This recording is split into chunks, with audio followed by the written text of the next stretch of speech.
Putting myself out there can really help build the confidence of the next generation ahead.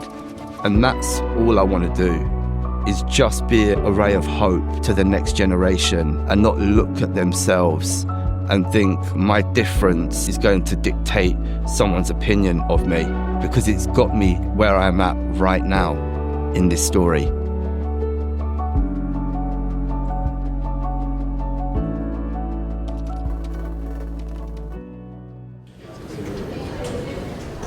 So I grew up in North London. I would like to turn around and say that my life was easy. But it really wasn't. I've gone through a lot.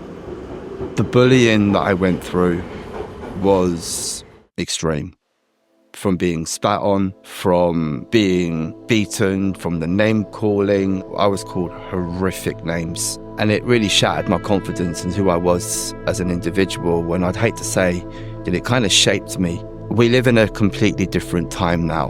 I'm 45 years old, but we're still hearing the same stories. So how far have we really come?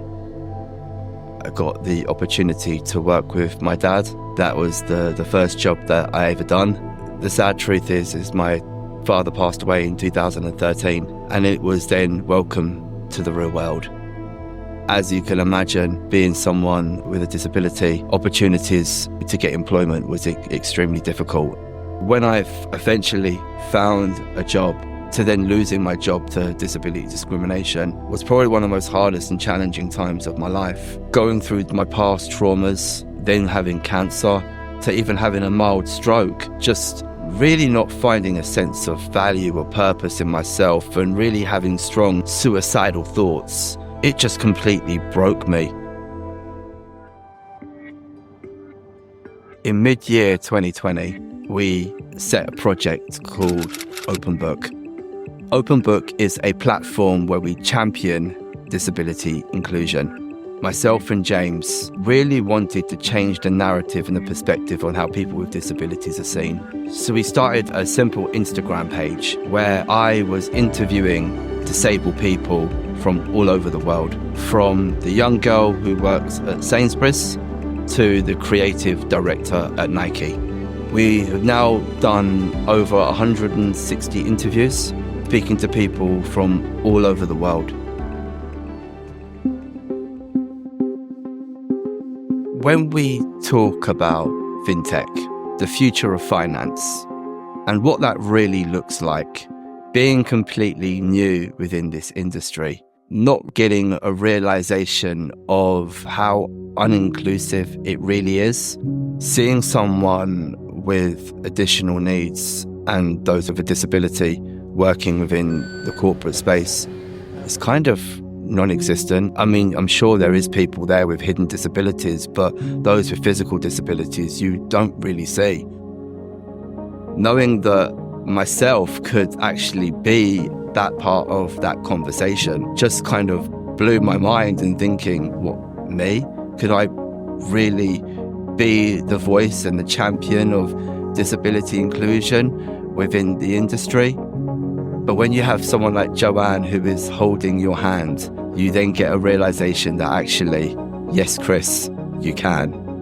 Jo was a real shining light for me, CEO of the organisation that I still currently work in now. You could see clearly of her heart and her intentions towards everybody. Everybody spoke so highly of her. Kris is an extraordinary individual and somebody that has been taken into the hearts of the entire fintech community.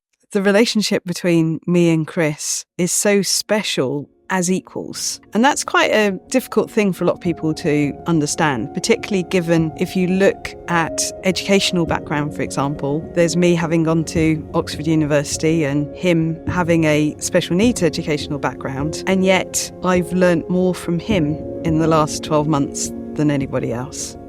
Kris genuinely helps me look at things a different way. He has an ability to connect with anybody. He doesn't see hierarchy, he doesn't see levels. Everyone's equal as a person. He's very straight talking. I remember having conversations with him, how to go about having a conversation with somebody, and he just turned around and says, I'll just ask him. And he was absolutely right. Why are we overcomplicating these things? But we honestly have the most beautiful relationship. There was a moment for me where I thought, they're going to let me go, they're going to work it out, and I'm not going to be here anymore. As I was leaving home, Joe was preparing for an awards ceremony that evening. We ended up speaking for about 20 minutes. And that moment, for me, it was, speaking with the CEO, Joe left with these words, I can't wait to see your progression within this organisation. Every emotion, every feeling, everything that I was thinking about at that moment just started to melt away. I went out of the office and I went across the road into the park, and I just sat there and I just cried. For that first moment in my working life, I felt validated, I felt accepted, I felt appreciated. And I've never had that feeling before. That, for me, was probably one of the most monumental moments in my life. To have someone who support me through everything and to hold my hand through everything. Just to have someone that you can really confide in, and really with no judgment. I never really had that. And finding that, to feel valued and supported, meant everything to me. And it's come from just pure love and not willing to give up on me, where many people have, because it's hard. That, for me, shows me the resilience I have in myself, but also shows the character of real friendship. What Kris Foster brought to our organisation just then blew me away. He had an impact on the whole office dynamic and the whole wider team that was just incredibly special. And what we saw was a number of people start to share another side of themselves and started sharing their stories of their families, their children, their nieces or sisters. People started going and speaking to Kris as if he was an agony uncle before even speaking to their line manager or HR to figure out what they should do in various circumstances. It just blew my mind as to what somebody in a role like the one we'd created could actually end up bringing to the entire organisation. Nemo. I knew from the moment go Project Nemo was gonna birth something extremely special. Individuals that have come up to me and said, Kris, you've given me hope. Not just within our industry, but within other industries or those who are not even working, to say, actually, there's a possibility that I could have a career, not just a job.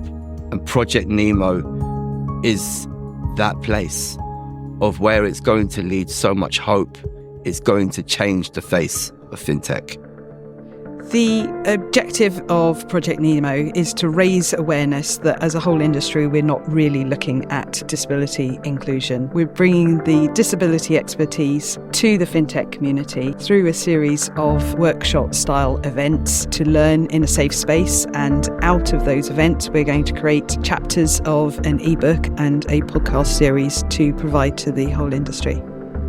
As I'm here talking to you now, it just shows you how far I've come in my journey, the traumas that I've gone through and the battles that I've gone through. I've always had a sense of I want to give back, and I want to make sure that others don't go through the things that I've had to go through. And it just shows you what good people around you can actually do, and see the potential and the value in you, that you then get a realization that actually all things are possible.